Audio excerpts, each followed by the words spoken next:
Assalamualaikum warahmatullahi ta'ala wabarakatuh. Dan salam sejahtera, salam keberkatan, salam persahabatan. Kita mulakan pekerjaan kita dengan bismillahirrahmanirrahim. Semoga pekerjaan kita diberkati oleh Allah subhanahu wa ta'ala. So hari ini kita ada satu perkongsian yang cukup menarik. Dan kita boleh share juga perkara-perkara berkaitan dengan kenderaan, yaitu kenderaan dia ialah Preve. Sebelum itu untuk makluman, kita sekarang bersiaran langsung dari 3M Auto Workshop, Kota Kinabalu, Sabah, Malaysia, yang terletak di belakang Maybank Alam Mesra. Ya, jadi apa yang kita mau kongsikan sini adalah satu keunikan juga, sebab dia saling berkait rapat. Jadi untuk makluman, kita ada owner di sebelah kiri saya, dan kita akan dengar aduan dan apa sebenarnya tujuan beliau datang di sini nih. Ya, silakan tuan. Okey, pertama kali selamat petang. Okey, mula-mula masalah kereta ni, dia ada bunyi macam bunyi kasar lah bahagian enjin. And then bila saya pergi workshop, dorang suspek bunyi kasar tu melalui VVT puli. And then saya sudah beli VVT puli tu masa tu, saya sudah ganti. Lepas ganti VVT puli tu, dia masih bunyi kasar lah. Lepas tu sebenarnya bukan itu yang rosak. Jadi saya ada rugi di situ lah untuk beli. Jadi kedua tu saya tukar solenoid lagi, OCV lah, oil control valve. Sudah tukar, dia punya bunyi itu masih sama. Lepas tu scan lagi cam sensor. Jadi cam sensor itu pun saya sudah beli original di Proton juga, dan saya sudah pasang lah. Sudah pasang, tapi bunyi tu masih sama. Jadi sebenarnya masalah bunyi tu mula-mula bunyi yang kasar tu berpunca daripada oil sump yang tersumbat. Jadi saya pergi hantar workshop lagi. Jadi kami diorang cuci ni oil sump lah. Jadi bila cuci oil sump tu, dia terdapat ada sumbat di filter mikrofon tu. Jadi mekanik tu cakap minyak tidak sampai pergi head.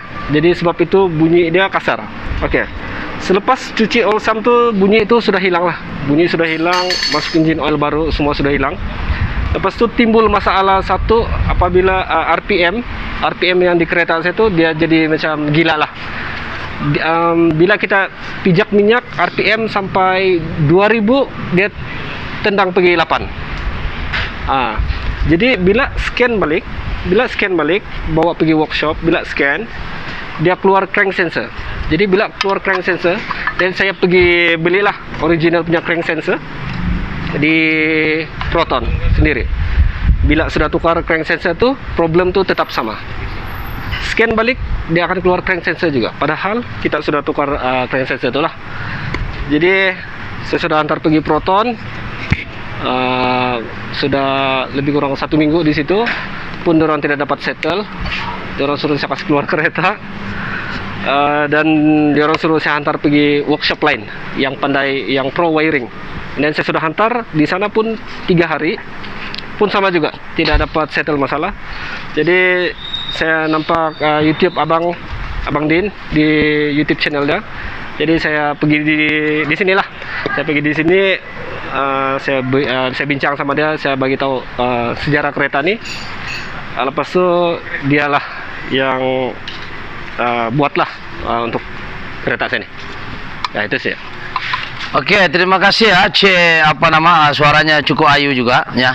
Ya, jadi terima kasih ya kena aduan tadi. Jadi permulaan cerita ini sebenarnya hanya bahagian bunyi-bunyi sih ya, bunyi-bunyi. Akhirnya bunyi-bunyi itu dia pergi workshop, dia ganti itu di BBT sprocket, ganti solenoid di BBT, tapi still bunyi itu masih ada, betul ya. Lepas tu ada putus asa lagi, dia pergi Proton, betul lah. Pergi Proton buat pengecekan, memang betul lah berlaku penyumbatan. Sebenarnya untuk saya komen ada dua. Satu, komen yang pertama, bunyi itu sendiri. Yang kedua, RPM tu gila. RPM gila enggak apa? Jangan drivernya yang jadi sekarang ini saya mau bahas tentang kenapa bunyi itu terhasil. Walaupun owner tadi sudah bahas, yaitu berlaku penyumbatan. Sepatutnya langkah sebelum kita menukar benda mekanikal ini, ya kita kena paham bahwa sistem pelinciran itu kena lancar dahulu. Dan sistem pelinciran itu melalui oil pump untuk dipump ke atas head. Dan proses untuk minyak itu isap ke head, dia melalui jembatan disebut sebagai mikrofon. Di hujung mikrofon tu dia ada satu filter macam saringan kopi lah. Saringan kopi itu kalau kita lambat tukar minyak hitam, dia akan berlaku penyumbatan ya. Jadi faktor kepada masalah bunyi itu sebenarnya berlaku penyumbatan. Faktor penyumbatan itu berlaku disebabkan lambat tukar minyak hitam oleh owner dia sendiri. Betul lah. Dia kena mengakui lah. Jadi sekarang berlaku penyumbatan ini kasihan lah. Sepatutnya masa hantar bengkel pos itu tidak perlu ganti di BBT solenoid. Di BBT solenoid itu sini. Coba kameramen maju ini dia ganti baru. Coba ambil yang lama adakah? Coba kita tengok. Ini dia ganti baru ini. Nih yang baru nih. Ini yang baru dia ganti. Sepatutnya nih barang tidak perlu diganti sebab memang betul ada kaitan tapi tidak semestinya benar. Maknanya logiknya mungkin ada tapi betul belum tahu. Jadi kita kena cek lah satu-satu. Cara letak karan ini solenoid di BBT ya. Ini. Nampak tak jari saya kameramen? Sini. Nih belakang sebab ini ini apa nama? Istilahnya CF ini dia menggunakan di BBT sudah. Dia tidak guna IFM. CF ini dia guna di BBT dan juga menggunakan turbo untuk model kendaraan Prewe. So betulkah tidak rosak ini barang? Saya akan buktikan ya. Saya akan buktikan. Kameramen mungkin boleh nampak di sini akan berlaku pergerakan. Sekiranya saya direct menggunakan karan, yaitu menggunakan test lem saya. Satu orang boleh minta test lem. Jadi sebelum kita menukar barang, sepatutnya mekanik ataupun pomen bukan kita mengajar lah, ini kita share ya, bukan kita pandai. Saya pun bukan juga pandai betul ya, sekadar share apa yang kita tahu. Mudah-mudahan tidak berlaku lagi pengulangan kesalahan, yaitu kita mengganti suatu benda yang tidak rosak. So sekarang kita menggunakan test lem saya ini, betulkah rosak? Kalau dia rosak, solenoid ini dia akan statik saja, tidak akan gerak keluar masuk. So kita akan tes ya, sekejap. Ini kita bahas satu persatu di manakah permulaan cerita ini sehinggalah RPM itu timbul masalah lain, yaitu masalah baru, yaitu masalah RPM gila. Nasib orangnya ini bagus. Ya, enggak juga lah RPM saya gila kan? Ya. Jadi kita tengok sekarang dia kata apa nama? Workshop tu rosak katanya solenoid ni. Jadi kita tengok. Ini sekarang test pen saya ni. Dia kalau tekan ke depan kita boleh aruskan positif. Tengok merah, sebab kadang-kadang dalam kamera tak nampak merah lah. Nampak merah? Kalau saya tekan ke depan merah, saya akan alirkan. Kalau saya tekan belakang ini negatif, saya akan alirkan. Maksudnya ke depan positif, ke belakang negatif. Okey. Solenoid ini berfungsi bila ada positif dan negatif yang dikontrol oleh ECU yang akan bagi signal. So sekarang di tangan kiri saya ni adalah negatif yang sentiasa ada. Tengok tangan saya. Okey, test pen ini bila kita sentuh dia akan hijau, maknanya negatif. Okey, kita tengok bateri dah senang. Mungkin orang dah tahu ini test pen apa ni ya. Okey, ini bukan test pen ekor cicak yang kena tukar-tukar, tidak perlu. Bila dia hijau, ini hijau, ini hijau. Ini hijau maknanya negatif. Bila saya tekan sini, dia jadi positif. Kita tahu kamera kadang-kadang tidak nampak merah. Okey, kameramen nampak kamera dia.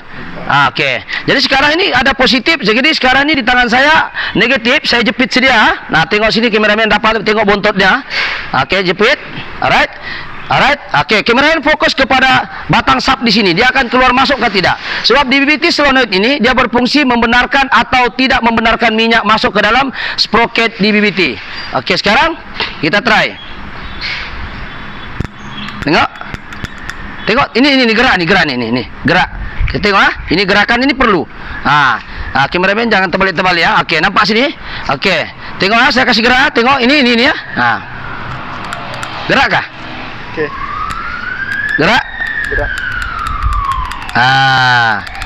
Gerak. Maknanya di BBT solenoid tidak rosak. Andai kata hatta kalau di keluar scanner pun dia cakap solenoid di BBT, kalau betul dalam skrin tu keluar sekalipun, sebenarnya benda ini boleh disebut sebab dia jam. Mungkin orang tu lambat tukar minyak hitam, berlaku jam di hujung batang sap solenoid di sini. Jadi ini barang kita boleh cuci dan kita hantar-hantar di kayu sehingga dia ada bunyi macam ni. Kameramen Jadi kalau dia tidak jam, barulah kita try. Kalau dia jam pun dia boleh menjakan ini. Ini kita boleh servis. Kita boleh servis pakai 4WD ataupun anti karat kah boleh juga. Kita bersihkan di sini. Sebab kena ingat, tujuan benda ini dicipta adalah satu mekanisme untuk membenarkan ataupun tidak membenarkan minyak lalu ke dalam BBTI sprocket. BBTI ini maknanya variable valve timing. Maknanya dia boleh tahan tu sub sekejap, walaupun rantai berpusing, walaupun timing bell berpusing, tapi sub tu boleh berhenti sekejap untuk membenarkan keluar semua itu asap, baru injek minyak baru. Sebab itu kenapa BBT itu jimat. Mekanismenya adalah dia tahan sekejap itu sub, baru dia benarkan udara exhaust yang terbakar tu ataupun asap. So, ketika laju tidak sempat keluar asap lagi, ditembak lagi minyak baru. Macam mana mau jimat? Itu otak bagi engineer lah. Ini BBT ini biasa Toyota punya idea, ya. Dia punya Toyota punya idea. Kenapa kuat makan minyak? Sebab masih ada asap dalam kebuk pembakaran, ditembak lagi minyak baru. Jadi alasan dia baru kita tahan tu sap dulu sekejap, kasih keluar dulu semua, tembak minyak baru. Di situ berlakunya efisiensi pembakaran, keberkesanan ataupun pembakaran yang lebih efisien. Sebab asap itu sudah habis keluar, ditahan oleh solenoid menggunakan lagi mekanisme sprocket BBT. Jadi kenapa ada orang ganti yang ini? Itu saya tidak tahulah. Sepatutnya sebelum ganti ini direct lah, cek dulu kan. Yang kedua, sebelum kita cek ini barang, pastikan dulu tekanan minyak itu oke. Macam mana kita mau tahu tekanan minyak oke? Walaupun customer tu tidak tahu, kita sebagai poin pastikan minyak sampai. Minyak sampai ke head. Jadi kita kena uji lah kenapa dia tidak sampai sebelum tukar ini barang. Sebab ini barang jarang rosak. Kalau perlu pun servis saja. Yang kedua, BBT sprocket ni jarang rosak. Patutnya servis, walaupun dia mungkin alasan dia mungkin ada pre-play. Di BBT sprocket ni susah saya mau terangkan, tetapi kereta yang Kempro yang ada benjol-benjol di sini, nampak ni? Apa-apa kereta lah yang ada BBT sudah dia ada benjolan di sini. Benjolan ini adalah sprocket. Sprocket BBT sudah. Jadi itulah yang menyebabkan sprocket intake. Sebab ini dia namanya BBTI saja, BBT. Kalau dual BBT, dua lah benjolannya sini. Dia tahan exhaust, dia tahan intake dan dia tahan exhaust, ya. Jadi itu sedikit gambaran untuk membahas kenapa orang ini tukar, sebab bunyi. Sebenarnya bunyi boleh terhasil banyak, berlaku penyumbatan di dalam mikrofon juga boleh menyebabkan bunyi terjadi. Jadi bukan terus ganti yang ini. Memang aku tahu ada kaitan dengan ini juga, tapi bukan kereta jenis yang macam ni, jarang berlaku. Biasa yang berlaku di sini adalah kereta yang selalu masalah begini adalah bunyi adalah Almera, Grand Livina, selalu masalah ini. Memang ada bunyi begitu. Tapi untuk Prebe jarang. Tapi itu pun walaupun dia Grand Livina kah, dia Almera kah, tapi pastikan tidak berlaku penyumbatan. Maknanya kena tes dulu. Betulkah minyak sampai ke atas? Sebab dia bunyi cam. Bunyi itu hasilkan oleh bunyi cam. So itu saja perbahasan untuk kenapa bunyi itu terhasil, dan saya menjawab persoalan tadi. Dan Proton adalah satu langkah juga dia selesaikan, yaitu berlaku penyumbatan di mikrofon dia. Kadang-kadang bukan di mikrofon sumbat, o-ring sambungan antara oil sump dengan mikrofon, o-ring ini tidak diganti. Masa dorang servis tu oil sump lupa dorang gap, ataupun o-ring tu lupa diganti mikrofon tu. So itu juga boleh menyebabkan masa oil pump sedut tidak cukup sedutan. Sebab bila dia sedut jatuh balik. Sedut siap pergi atas jatuh balik. Macam mana mau sampai minyak pergi atas? Sebab o-ring tu sudah mati, dia tidak ganti. Ataupun dia sudah tahu mati, dia tidak gam lagi. Lagilah leaking. Itu mungkin salah satu sebab dia. Jadi apapun kesimpulannya, apabila mendengar bunyi itu jangan terus ganti barang. Servis dulu oil sump, sebab benda ini Kempro ini selalu bermasalah sedemikian. So masuk kepada persoalan kedua. Orangnya kata gila itu RPM dia. Kenapa gila? Ya, bila kita scan, bila kita rest, sebab kita tahu Kempro dia ada cut off untuk rest, yaitu hanya sampai 3000 kores. Macam mana pergi lantai pun memang 3000 saja. Itu untuk safety kepada mereka yang suka rest pagi-pagi itu, enjin belum naik minyak ini dia pergi blasting itu kereta. Itu untuk keselamatan pada enjin. Ketika enjin belum bersedia minyak naik atas, kau jangan rest lebih. Jadi Lotus punya teknologi, sehingga Lotus lainnya Proton ni dia cipta macam mana kau respon 3000 saja. Macam mana? Jadi itu ciptaan asal dia, masalah asal dia yang normal. Jadi masalah dia kereta dia pula tidak. Dia 3000, lepas tu pandai gila terus pergi 8000. Pergi 8000. Maksudnya RPM sini ya. Coba kameramen masuk sini. Coba kita tengok sini. Ada kunci dia. Kunci dia. Okey, sekarang ini kereta sudah kita baiki ya. Kita tidak dapat dami-dami sebab kita mau kalibrate dia susah. Jadi sekarang ini contoh contoh sajalah. Bila kita rest ini kereta, kan? Dia tidak tidak gila sudah. Sekarang kalau kita rest, sekarang ini sudah kita ganti problem dia. Bila kita rest, macam ni.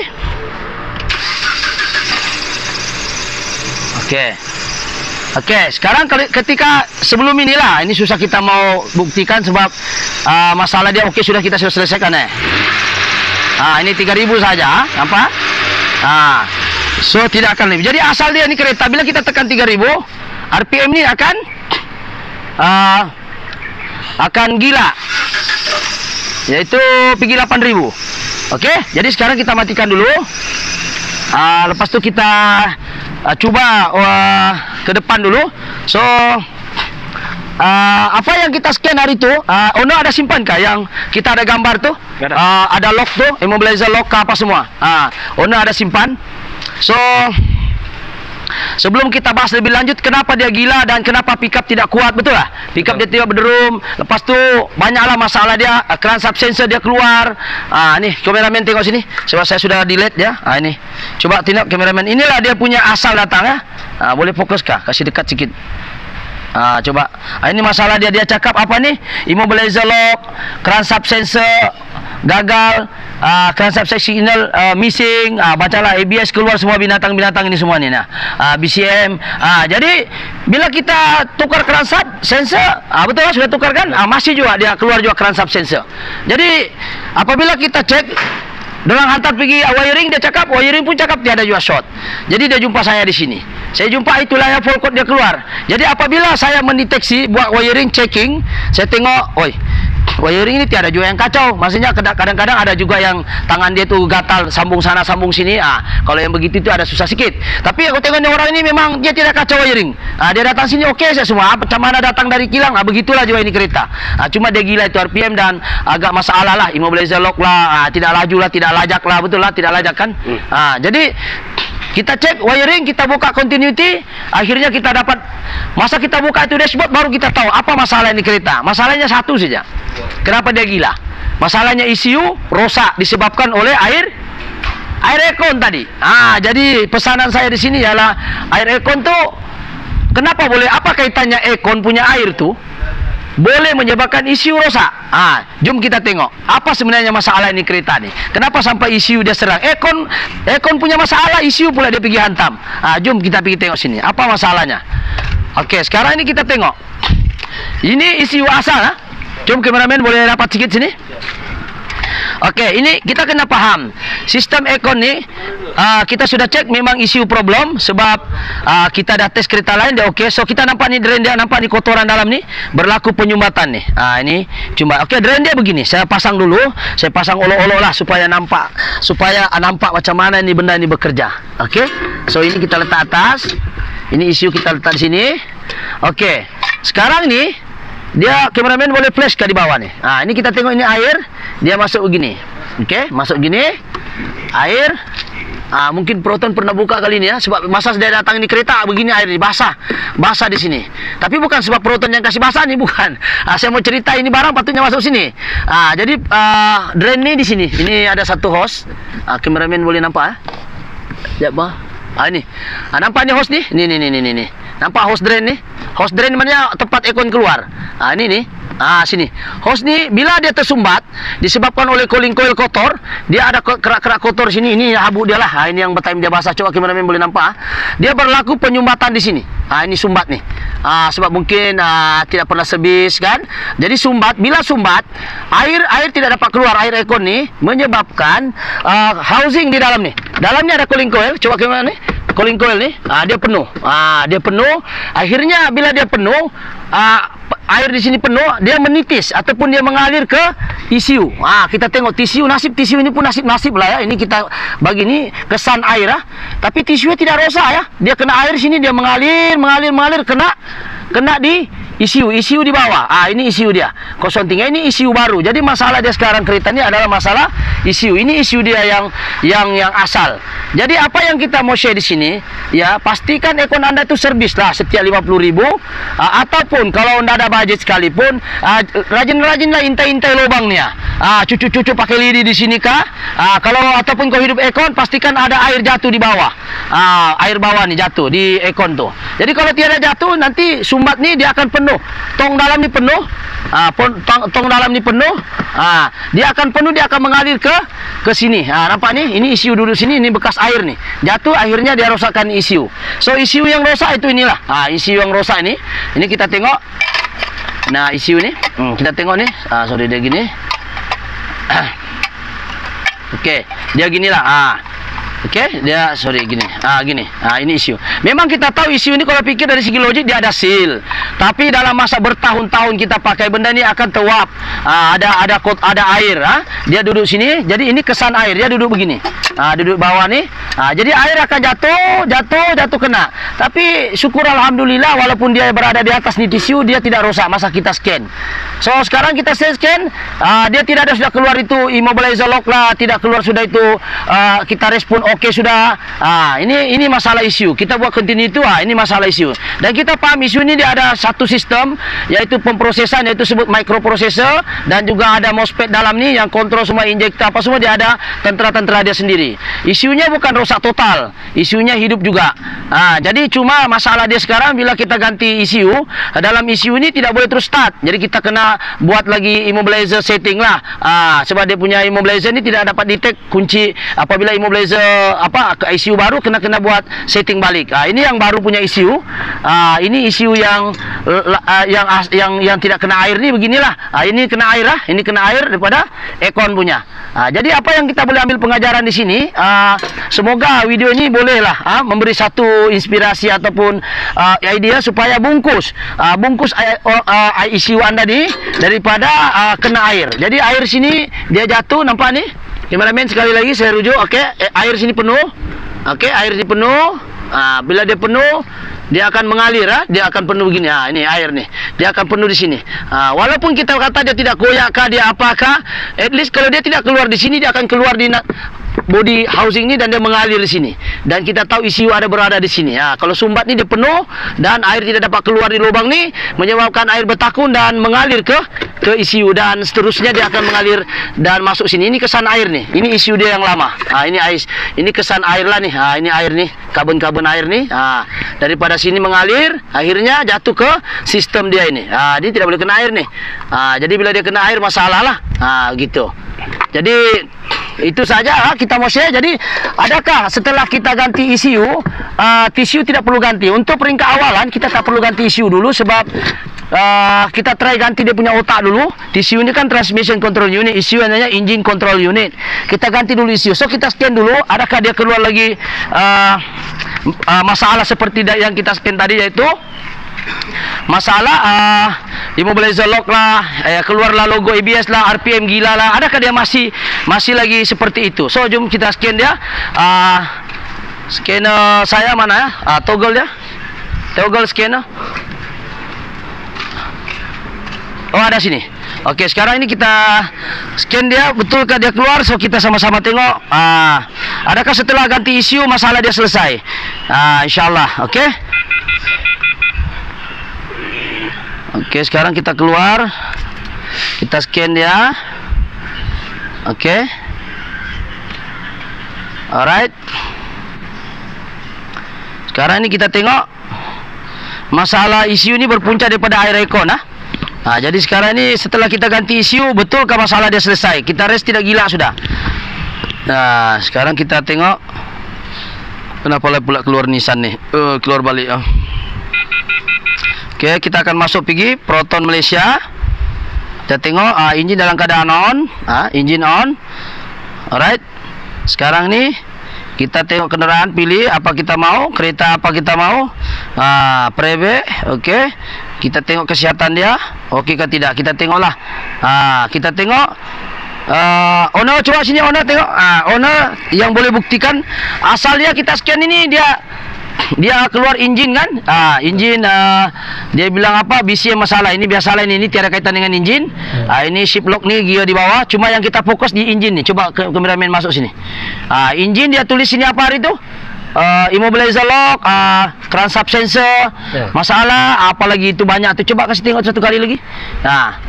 Jadi sekarang itu sudah ganti, sudah ganti dia punya ECU. Alhamdulillah dia tidak gila. Sudah ini asal ya, yaitu immobilizer lock, apalagi itu crankshaft sensor fail.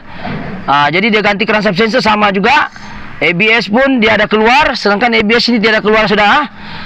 Apalagi ini SRS ini, sini tiada. ABS oke, SRS oke. Apalagi semua jadi oke lah.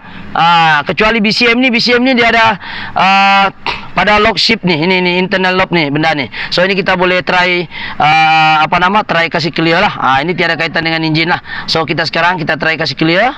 So kita coba start. Adakah dia gila lagi RPM? Jom kita tengok. Alright. Kita tekan oke. Kita bismillah dulu, mana tahu dipermudahkan urusan insyaallah. Oke, bismillahirrahmanirrahim. Kita tekan brake macam biasa. Ini memang ada lambat sedikit hidup dia. Oke, jadi kita rest dulu. Yang penting dia tidak keluar sudah logo apa tuh? Logo tanda licin tuh. Itulah. Dan ABS semua. Kita rest pun dia tidak akan pergi 8 sudahlah. Kita try ya. Tidak pergi 8, pergi 3 saja.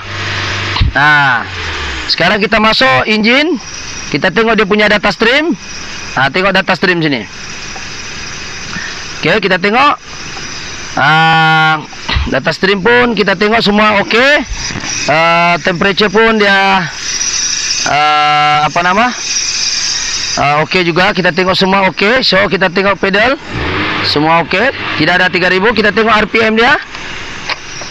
RPM 3000. Kita tengok, kita tekan 3000 dia tulis sini 3000 juga. Begitu. Kita tengok. Ini RPM speed dah tengok Sekarang 843 RPM lebih kurang dekat 1 lah. Kita rest 3000 keluar 3000. Itu hari sini 3000 sana 8000. Gila kan? Tuh. Tuh. Tengok. Kita respon sama 296 ini tengok nih. Ini nih. Tuh. Tuh sama di scan. Jadi dia tidak gila sudahlah. Tidak gila sudah. Jadi sekarang ini kita akan test drive lagi bersama kameramen dan juga Ono mau ikut Kalau Ono mau ikut di belakang kameramen. Boleh tak duduk belakang? Oke, satu orang pegang. Tengok tu mic saya mati kah tidak? Kita try, kita test drive, oke kah tidak? Oh, ada nih. Kita tes arah-arah mic oke Kau punya mic tu berkelip sudah lampunya. Mau mati sudah dia. Oke, jom kita pergi laju-laju. Kameramen kasih tahu tengok. Berkelip kah? Mic bateri dia. Oke, itu Ona tidak apalah, aku yang penting. Oke, aku punya mic. Oke So sekarang kita sama Ona bergerak. Ona boleh pegang scanner. Kita tengok dia oke kah tidak. Kameramen fokus sama kereta nih. Kita akan matikan aircon lah supaya senang kita gerak. Oke.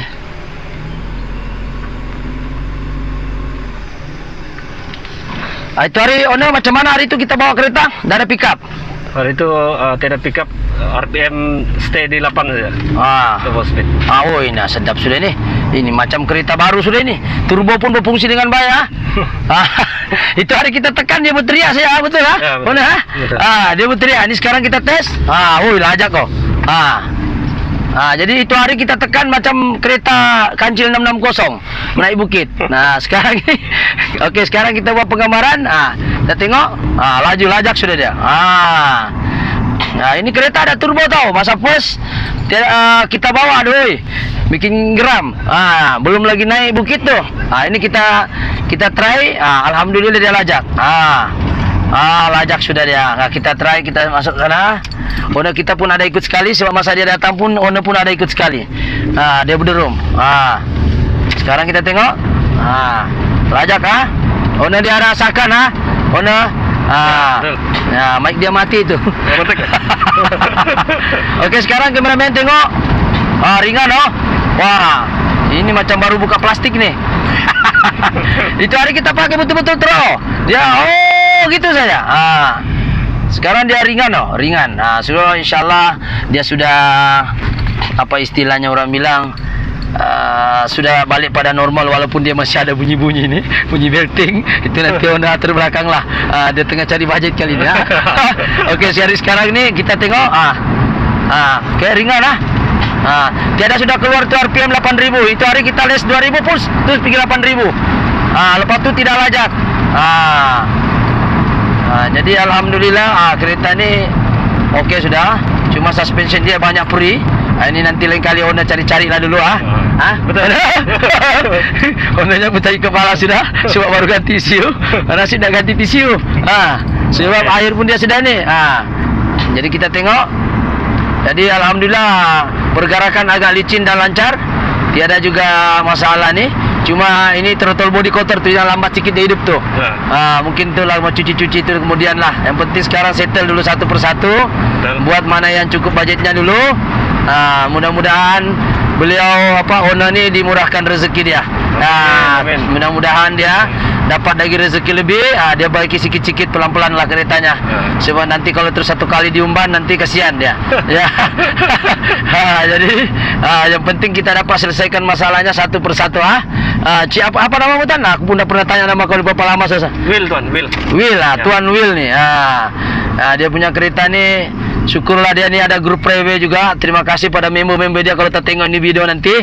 Terima kasih banyak support ya. Dipinjamkan isunya sebagai satu langkah awalan untuk mengkonfirmkan benda ini dan ternyata memang isu rosak dan kawan-kawannya pun memberi kerjasama yang baik dan owner dia pun sebelah kita ni rasa macam happy lah sebab yalah selesai sudah satu perkara ya, walaupun ada bunyi-bunyi segitu biasalah. Okey, jadi sekarang kita sampai di bengkel sudah.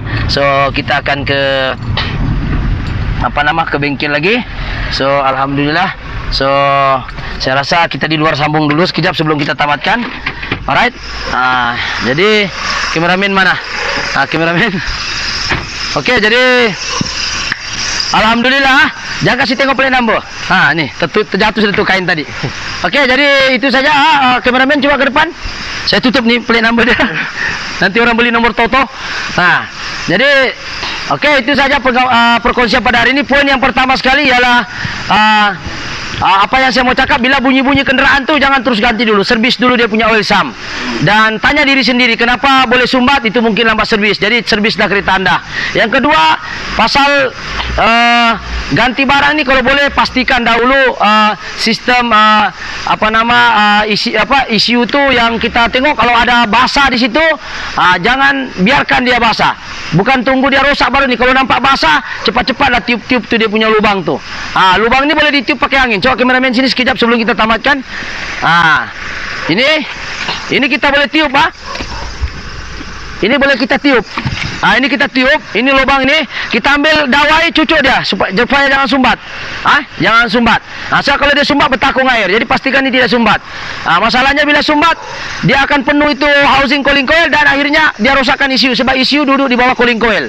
Okey, itu saja perkongsian pada hari ini. Sebab ada kereta lagi belum siap, ada 3. Jadi itu saja perkongsian. Insyaallah sekiranya video ini ada manfaatnya, mohon like, subscribe ataupun share ataupun komen. Mungkin anda juga pengguna Preve, alertlah tentang ekon anda. Bukan Preve saja, CPS, Exora CPS, Proton yang ada isunya di bawah tu, contohnya Proton Preve. Ini saya rasa ada juga isunya di bawah. Alert tentang ekon anda. Jangan biarkan dia sumbat. Okey, itu saja. Sekian. Assalamualaikum. Thank you.